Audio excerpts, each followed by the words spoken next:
Nagkaykaysa dagiti empleyado ti gobyerno probinsyal ken nasyonal iti nayuswat a flag raising ceremony iti muna a Lunes itang nga Abril.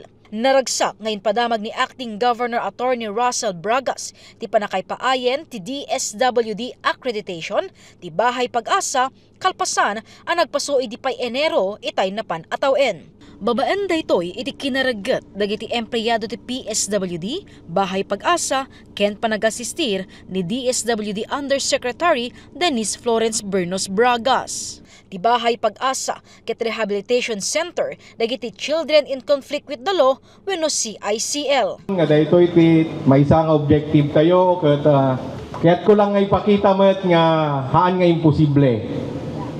This is not impossible. Idi nakita iti requirements ngamin idi kunak na siya at numatungpal tayo daytoy agingga na ti June.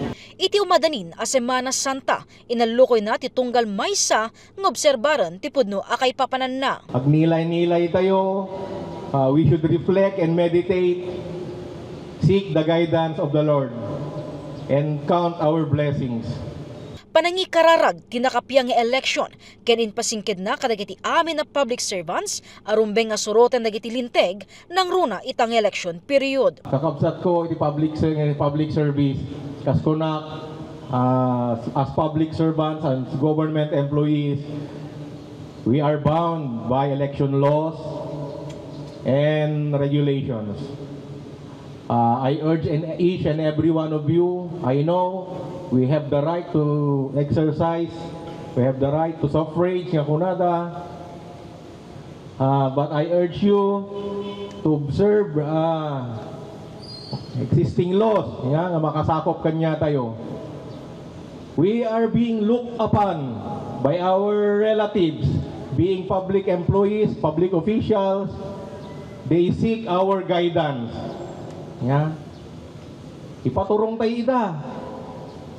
Not only we are legally bound, but it is our moral obligation to guide our relatives and friends.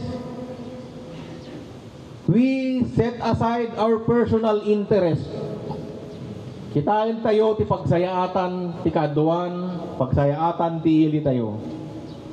Nodda kanyayo dito, iti masapul na ti guidance, nawayayo ti umay kanyak, makalukat di opisina, pagtutungtungan tayo. Okay? Yayilaang ti dawat ko kanyayo. Leave politicking to us politicians. We should not be bothered. Okay? Bayan na kami nga politiko nga pipinolitika. It's not our business as public servants.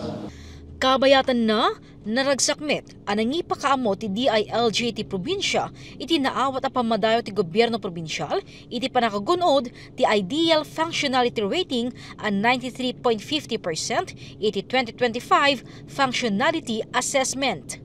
The provincial government of Abra, along with its 27 municipal local government units, o 100% APO, has successfully attained ideal functionality in this year's assessment.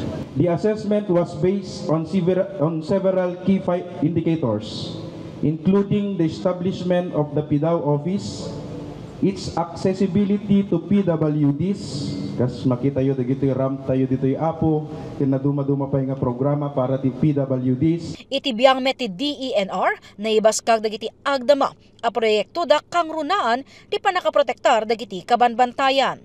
Naglepas ti aktibidad babaen ti panangipaay ti sagot a birthday cake kadagiti agkasangay ng empleyado ti PGA iti bulan ti Abril. Jessica Bureta, Balitang Solid North.